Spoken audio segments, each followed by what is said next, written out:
आपण fry pan घेतलाय, त्यामध्ये तेल घेतलंय. आपण शेंगदाणे टाकूया आणि शेंगदाणे तळून घेऊ. आपण हे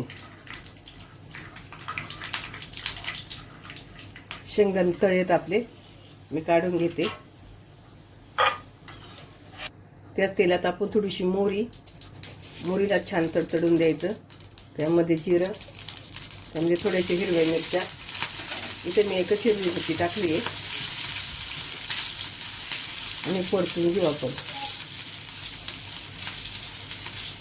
त्यामध्ये कढीपत्ता, कांदा आपल्याला मऊ करून घ्यायचा आहे.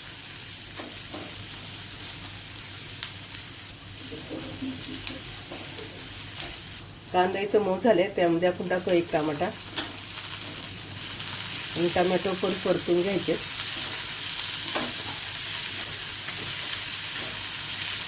टमाट्याचा एकदम गाळा नाही करायचा, थोडंसं त्यातलं पाणी फक्त सुकायला पाहिजे. आपण टाकली थोडीशी कोथिंबीर.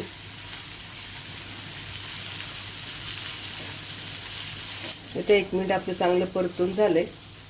त्यामध्ये चवीनुसार मीठ, थोडीशी हळद मिक्स करून घेऊ. आपलं मिक्स करून झाले. त्यामुळे भाजकी डाळ, इथं मी अख्खी भाजकी डाळ टाकली. तुम्हाला पाहिजे ते थोडीशी जाडी वडी मिक्सरमध्ये करून ती टाकली तरी चालेल. इथं आपली भाजकी डाळ पण झाली परतून. इथं मी कुरमुरे हे भिजून घेतलेत, ते टाकून घेणार आहे. आपले बिळीचे कुरमुरे असतात ते घ्यायचे. जे लांब कुरमुरे असतात ते वापरायचे, छोटेवाले कुरमुरे असतात ते नाही वापरायचे. कुरमुरे टाकल्यानंतर आपण परतून घेतोय. कुरमुरे चांगले साफ करायचे आणि एका पाण्याने पहिले धुवून काढायचे आणि नंतर 5 मिनिटं पाण्यात तसेच भिजत ठेवायचे आणि मग घट्ट पिळून घ्यायचे. एकदम घट्ट नाही पिळायचे, नाहीतर त्याचे एकदम असे तुकडे होतील. हलक्या हाताने पिळून घ्यायचे, पण पाणी निघालं पाहिजे त्यातलं. आपले कुरमुरे टाकून झाल्यानंतर चांगलं परतून घेतले मी.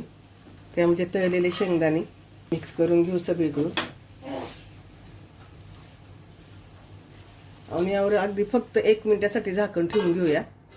1 मिनिट झालाय, आपण झाकण काढूया. परत एकदा मिक्स करून घेऊ. छान अशी सुट्टे झाले आपली.